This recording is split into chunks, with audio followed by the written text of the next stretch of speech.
Hola! Bueno, com sabeu, jo em dedique a ajudar a la gent a millorar els hàbits. Pues vinc a parlar de l'escroll. Què és això? Fer scroll, val? És estar en el mòbil així. Te trobes en informació, no saps en quin moment va aparèixer una notícia, informació que a tu t'interessa. No vull nomenar aplicacions, el mòbil o altres, perquè és que n'hi ha tants. O sigui, quan abans no teníem smartphones, mòbils intel·ligents, i estàvem en l'ordinador, també passava. Moltes pàgines web estan organitzades així. I jo crec que és la base del seu èxit. És el tindre-nos atrapats en ixe. És com si ens haguérem convertit en hàmsters en una rodeta. Quan tenia 15 anys vaig tindre el meu últim hàmster per un projecte que fèrem en l'institut. Fèrem un laboratori. Me va encantar aquesta assignatura, perquè estàvem sentats en uns taburets. Realment al final sempre estàvem de peu. Cada trimestre anàvem canviant de grup. Era diferent, no era la típica classe que tots miren cap avant i el mestre està ahí soltant-nos la xapa. En 15 anys. I recorde que el primer trimestre fèrem un projecte d'insectes. Encara me'n recorde que eren els èlits. Élitros, en castellà, élitros. Però crec que en valencià és elits o èlits, no me'n recordo. El segon trimestre fèrem un projecte de caragols. I el tercer trimestre fèrem de hàmsters. Bé, jo em vaig quedar en un dels que van néixer, la típica gàbia que té dins una rodeta.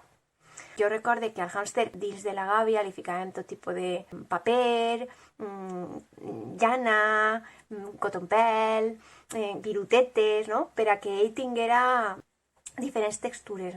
La roda era de ferro i me'n recorde que de vegades la llana se quedava enganxat en la rodeta i no rodava tant. Per tant, ell se quedava penjat de dalt o per fora, intentava escalar i se quedava allí dalt, olorant-ho tot, escarbant. Estava buscant com escapar i perdia l'interès per la roda. Ja dia, ja no se m'eneja, ja no, doncs me'n vaig.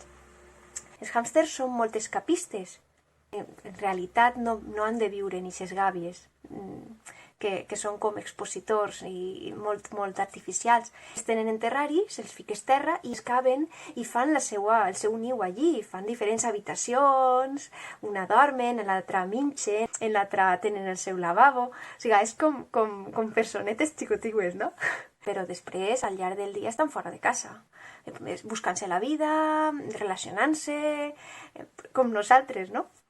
Jo crec que sense aquesta funcionalitat que té l'smartphone, no hauria tingut èxit l'smartphone. O sigui, hauria sigut una cosa com una roda a tascar, no?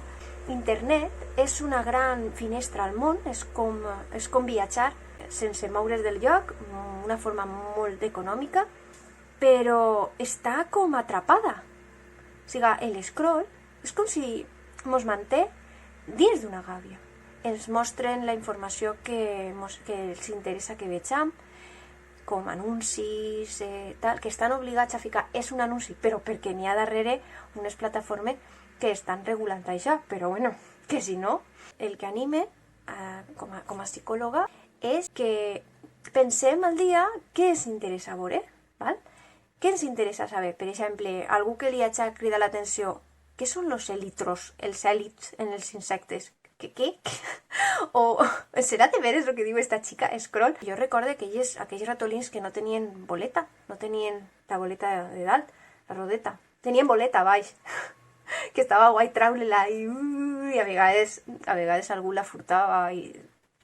Això està estudiat que funciona, però clar, a quin preu funciona, no? Hi ha molta gent que s'informa mitjançant les xarxes socials.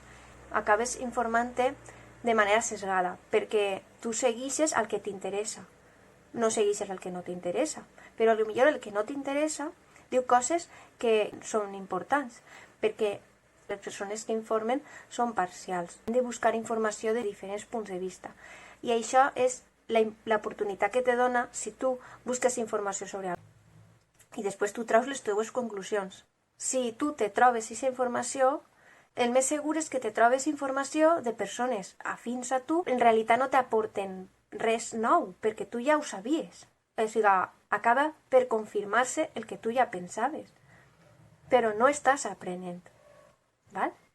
Això és més efectiu, no vos va furtar tant de temps, és un treball per a millorar la creativitat, la memòria. És molt millor que simplement el a veure què passa, a veure què tal. M'alegre de seguir parlant de veure sí i espero que vos resulti interessant. I això, abans de fer scroll, penseu en quina cosa vos interessa per a després anar directe a buscar-ho. Moltes gràcies per escoltar-me i perdoneu si vos destorba este desordre. Moltes gràcies. Adeu.